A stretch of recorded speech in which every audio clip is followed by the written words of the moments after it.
إلى الله بإذنه وسراجا منيرا صلى الله عليه وعلى آله وأصحابه وبارك وسلم تسليما كثيرا كثيرا.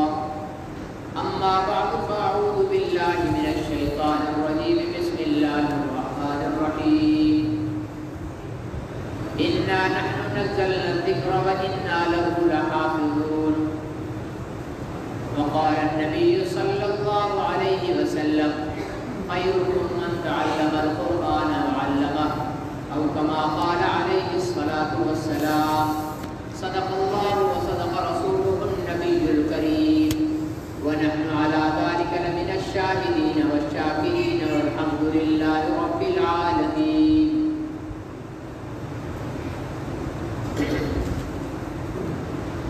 کل ہماری گفتگو چل رہی تھی قرآن پاک کی حفاظت سے متعلق کہ اللہ تعالیٰ نے قرآن پاک کی حفاظت کا ذمہ لیا ہے. یہی وجہ ہے کہ آج تک قرآن پاک کو دنیا کی کوئی طاقت مٹانا تو دور کی بات ہے، اس کے اندر زبر زیر پیش بلکہ ایک نقطے کا بھی اضافہ یا کمی نہیں کر سکی. کہتے ہیں کہ حضرت علی رضی اللہ تعالیٰ عنہ کی خلافت کے زمانے میں ایک قبیلہ آیا. وہ حضرت موسیٰ علیہ السلام کا واقعہ ہے خضر علیہ السلام کے ساتھ قرآن پاک میں. اس میں ہے کہ وہ ایک بستی میں گئے اور انہوں نے اس بستی والوں سے کھانا مانگا تو فَأَبَوْا أَن يُضَيِّفَهُمَا، انہوں نے اس کی مہمانی کرنے سے انکار کر دیا. تو ظاہر ہے کہ جب بھی کوئی مسلمان یہ پڑھے گا کہ اللہ کے پیغمبر گئے ان کے پاس اور انہوں نے مہمانی سے انکار کر دیا تو ہر کوئی لعنت کرے گا کہ بڑے خبیث قوم تھی، انہوں نے جو ہے وہ انکار کر دیا. تو وہ قبیلہ تو چلا آ رہا تھا نا، قبیلے اور خاندان تو چلتے رہتے ہیں. تو حضرت علی کے زمانے میں وہ قبیلہ مل کر آیا اور حضرت علی سے آ کر عرض کیا کہ ہم سب کے سب مسلمان ہونے کے لیے تیار ہیں لیکن ہماری ایک شرط ہے. حضرت علی نے فرمایا کیا؟ فرمایا کہ آپ کو قرآن پاک کی ایک آیت کے اندر ایک نقطے کو نیچے سے اٹھا کر اوپر اور اس کے ساتھ ایک نقطہ اور بڑھا دینا ہے. پھر انہوں نے اپنی ہسٹری بتائی کہ فلانی جگہ پر ہمارا ذکر ہے، وہ ہم بدبخت قوم ہیں جنہوں نے موسیٰ علیہ السلام کی مہمانی سے انکار کر دیا تھا، لہٰذا اب ہم چاہتے ہیں کہ فَأَبَوْا کی جگہ با کا نقطہ اوپر لگا دو، ایک نقطہ اس کے ساتھ اور لگا دو، پھر ہو جائے گا فَأَتَوْا. مطلب انہوں نے مہمانی کی تھی، انہوں نے دیا تھا، تو یہ ہمارے اوپر سے داغ کھل جائے گا. اور ہزاروں لوگ وہ آئے تھے کہ ہم مسلمان ہونے کے لیے تیار ہیں. حضرت علی نے فرمایا کہ تمہارا کافر رہنا میرے لیے آسان ہے اس سے کہ میں اس قرآن پاک کے ایک نقطے کو اوپر کر سکوں، میرے لیے یہ زیادہ مشکل ہے. تم مسلمان ہوتے ہو نہیں ہوتے نہیں ہو لیکن قرآن میں کوئی تبدیلی نہیں کی جائے گی. اچھا، مختلف دوروں میں ادوار میں قرآن پاک کو مختلف طریقوں سے مٹانے کی کوششیں کی گئی ہیں اور اللہ تعالیٰ کا قرآن پاک کی حفاظت کا ایک ہی طریقہ رہا. فوج سے حفاظت نہیں کروائی ہے اور بڑے مضبوط قلعوں سے حفاظت نہیں کروائی ہے، بلکہ اپنے چھوٹے چھوٹے معصوم سے بندوں کے ذریعے قرآن کی حفاظت کروائی ہے. اور یہ ایسے کرائی ہے کہ قرآن کے حفظ کو اللہ تعالیٰ نے آسان کر دیا ہے. آپ ایک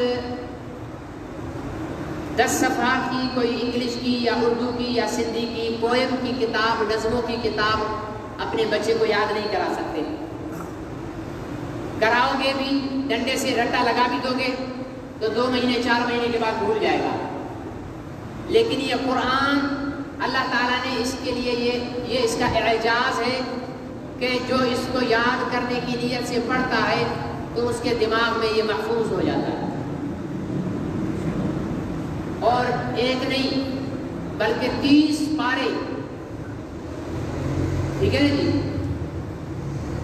114 سورتیں، 6666 آیتیں، ٹھیک ہے نا، یہ سارے کا سارا یاد ہو جاتا ہے جو اس کو پڑھنے کی نیت سے، یاد کرنے کی نیت سے پڑھتا ہے۔ آپ بھی دیکھ لیں، آپ تجربہ کر کے دیکھ لیں، اس معاملے میں چلے تجربہ کر لیں۔ آپ ایک اپنا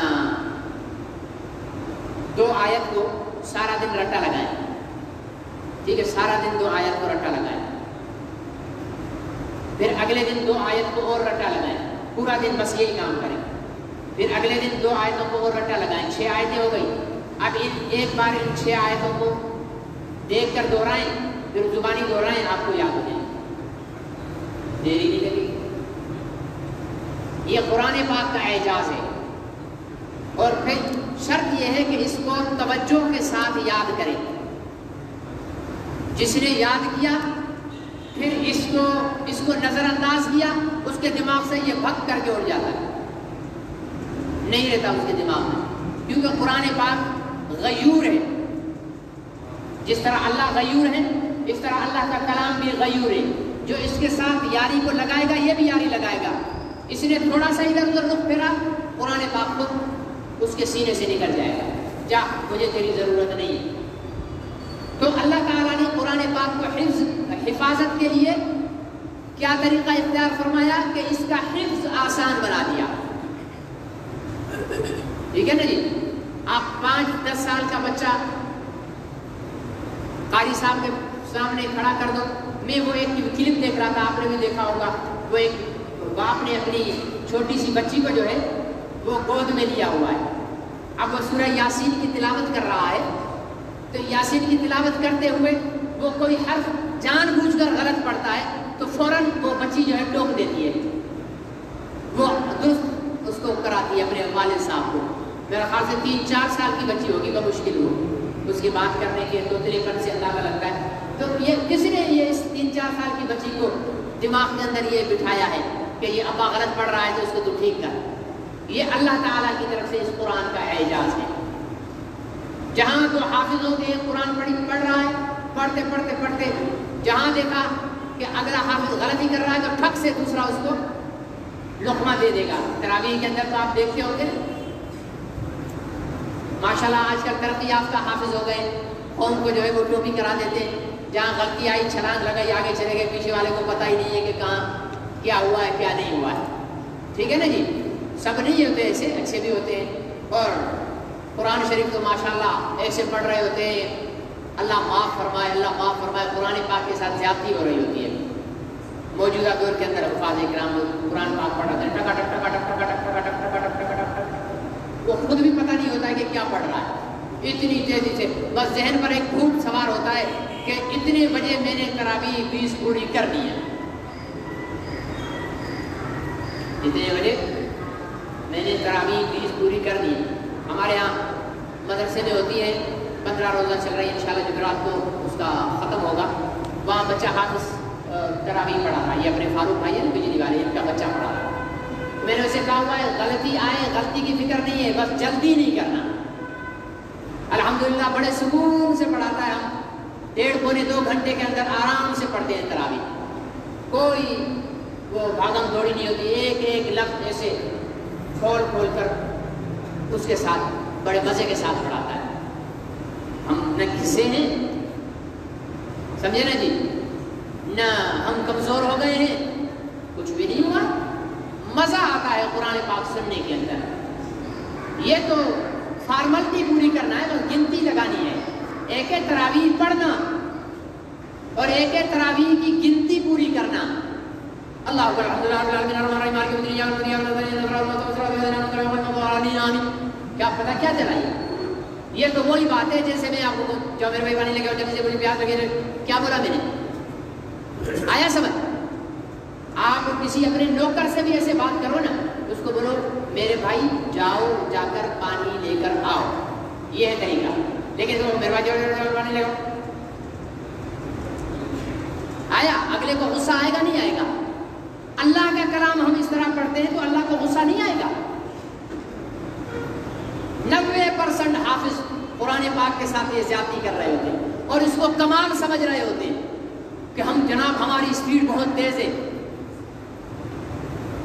قرآن اسپیڈ کے لیے نہیں ہے، قرآن تسلی کے لیے ہے، اطمینان کے لیے ہے، سکون کے لیے ہے.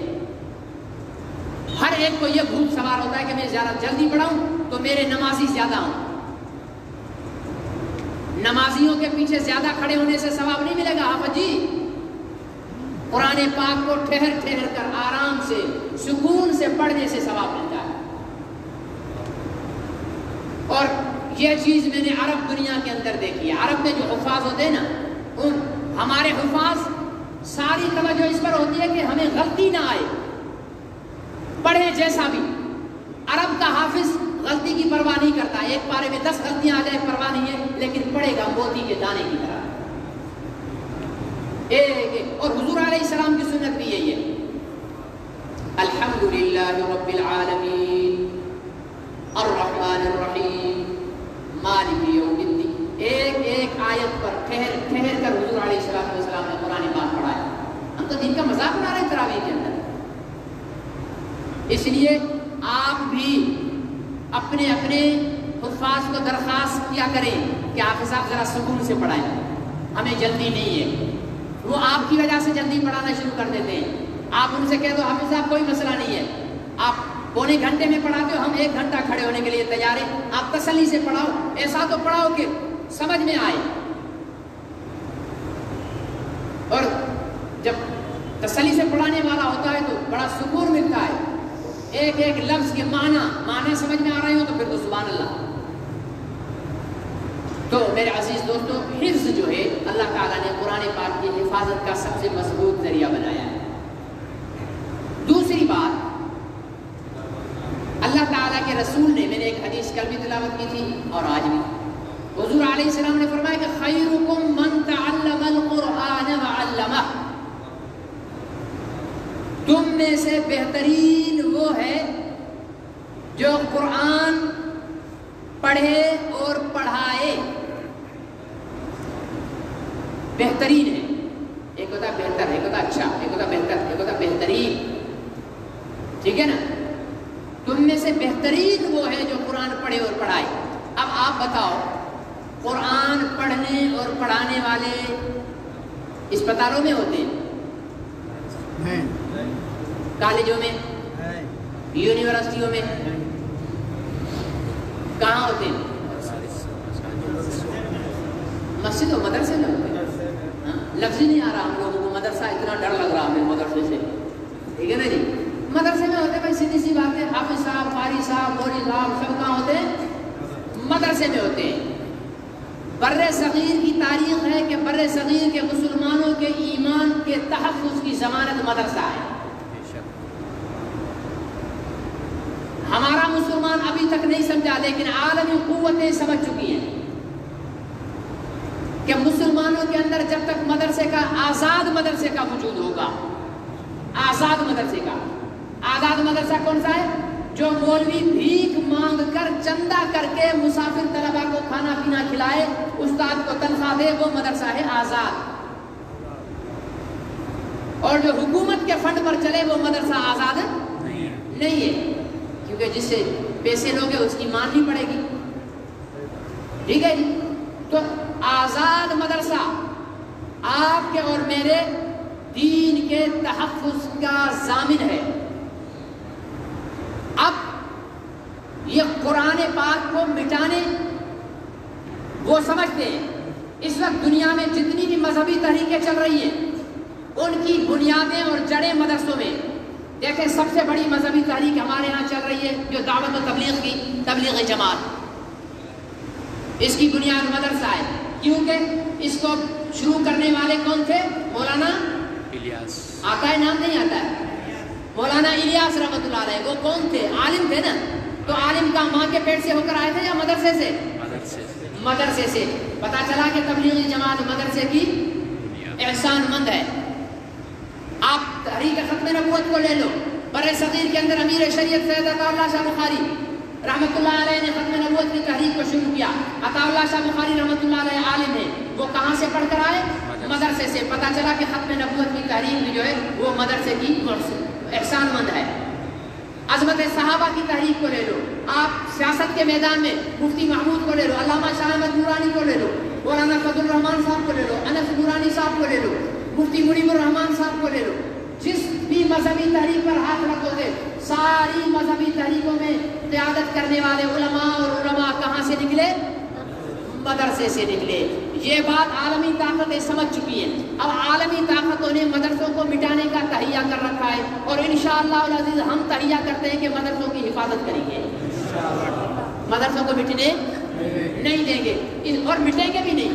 اگر ہم تہیہ نہ کریں تب بھی نہیں مٹیں گے. اس لیے نہیں مٹیں گے کہ مدرسے قرآن کی تعلیم کی درسگاہ ہیں, اور قرآن جب تک زندہ ہے, سلامت موجود ہے, تب تک مدرسہ نہیں مٹ سکتا, اور قرآن قیامت تک موجود رہے گا, کیونکہ اللہ نے اس کی حفاظت کا ذمہ لیا. لیکن اب ہمارے پاکستان کے سیاستدانوں نے ان عالمی قوتوں کو ایک حربہ سکھایا ہے کہ جناب آپ ہم پر چھوڑ دو, ہم مدرسوں کو ہم مٹائیں گے, لیکن مٹانے کا نعرہ نہیں لگائیں گے. پرویز مشرف کے دور سے یہ تحریک شروع ہوئی. کیا جی مدرسوں کو قومی دھارے میں شامل کرو, مدرسوں کو قومی دھارے میں شامل کرو. ایک بیچارہ مولوی مسجد میں نماز ہی پڑھاتا ہے اور کوئی کام ہی نہیں کر سکتا.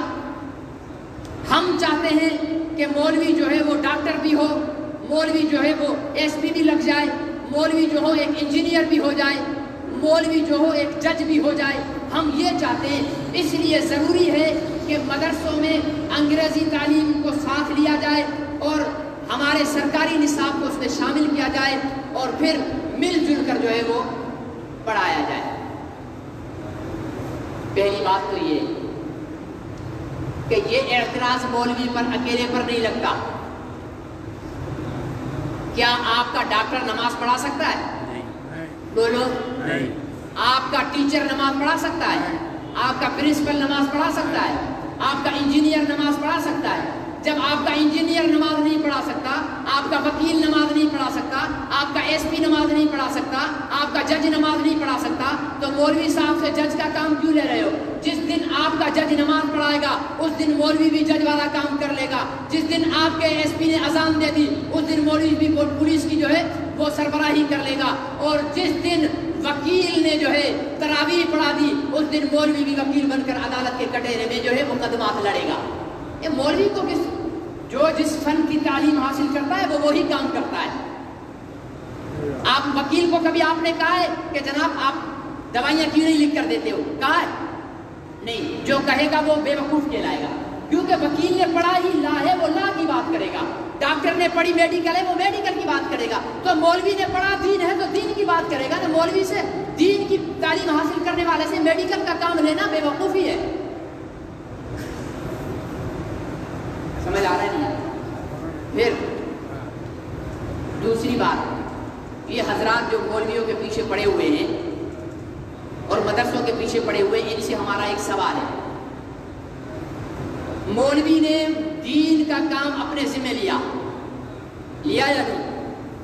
مولوی نے دین کا کام لیا, مسجد کا کام مولوی کے ذمہ, مدرسے کا کام مولوی کے ذمہ, 5 وقت کی نماز مولوی کے ذمہ, اذان مولوی کے ذمہ, نکاح مولوی کے ذمہ, ٹھیک ہے نا جی, جنازہ مولوی کے ذمہ, ختم درود مولوی کے ذمہ.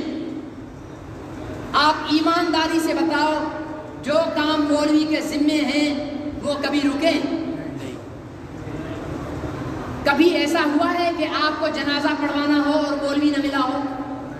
کبھی ایسا ہوا ہے کہ آپ کو جناب نکاح پڑھوانا ہو اور مولوی نہ ملا ہو؟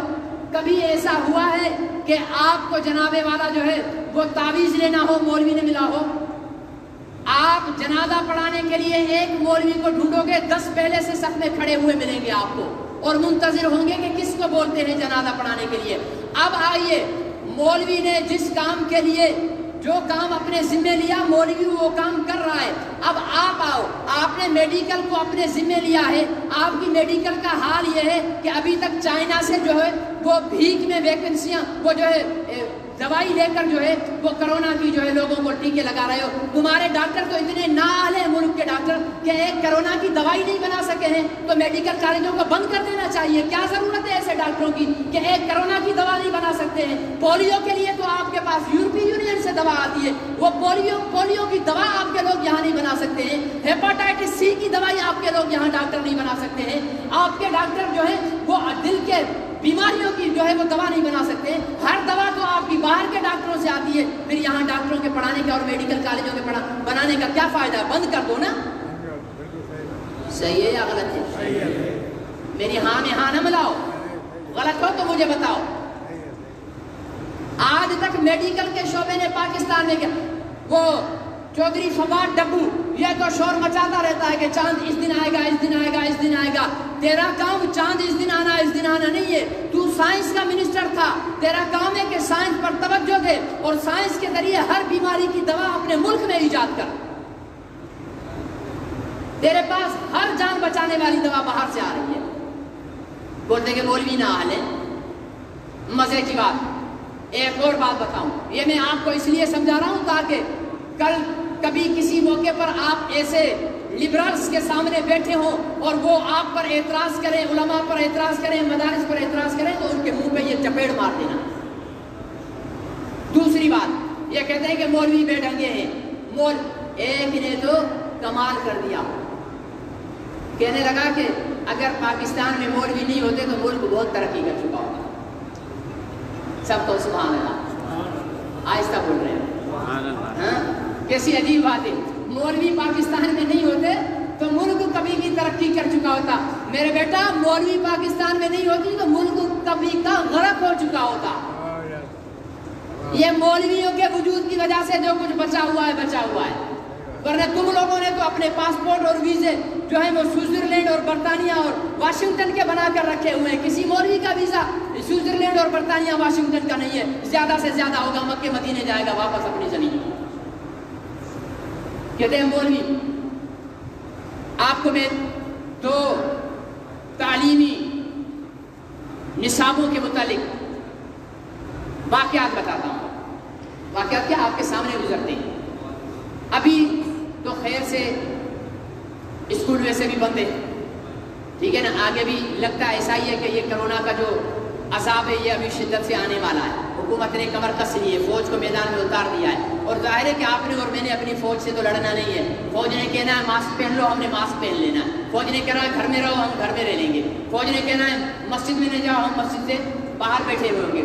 یہ حکومت نے ایک نئی چال چلی ہے, یہ ابھی آنے والا ہے, ٹھیک ہے نا جی. یہ کرونا کا عذاب آنے والا ہے. ابھی میں آپ کو بتاتا ہوں. آپ دیکھیں, امتحانات ہوتے ہیں میٹرک کے, انٹر کے. سندھ, باقی صوبوں کا تو میں چھوڑتا ہوں, ہمارا تو سندھ ہے نا جی. سندھ سدا جیے جی, ہاں بس سدا جیے سندھ کرتے ہیں. باقی سندھ کا بیڑا غرق کرنے کے اندر ہم نے کسر نہیں چھوڑی ہوئی ہے. مرسو مرسو سندھ نہ لے سو, باقی ملک کا سندھ کا بیڑا غرق کرے سو, ٹھیک ہے نا جی. تو ابھی امتحانات ہوں گے, ابھی آنے والے ہیں, اگست میں ہوں گے یا جولائی میں ہوں گے, پتہ نہیں. حکومت حضرت شاہ صاحب کا کیا ارادہ ہے کچھ پتہ نہیں. جب امتحان ہوں گے تو کاپی کلچر کو روکنے کے لیے حکومت اقدامات کرتی ہے. کیا کرتی ہے؟ تمام فوٹو اسٹیٹ مشینیں بند. کاپی کو روکنے کے لیے ڈی ایس پی بھی میدان میں, ایس ایچ او بھی میدان میں, سٹی کا ایس ایچ او بھی میدان میں, تالکے کا ایس ایچ او بھی میدان میں, بی سیکشن کا ایس ایچ او بھی میدان میں, ایک D S P, 3 S H O میدان میں. کس لیے؟ کاپی روکنے کے لیے.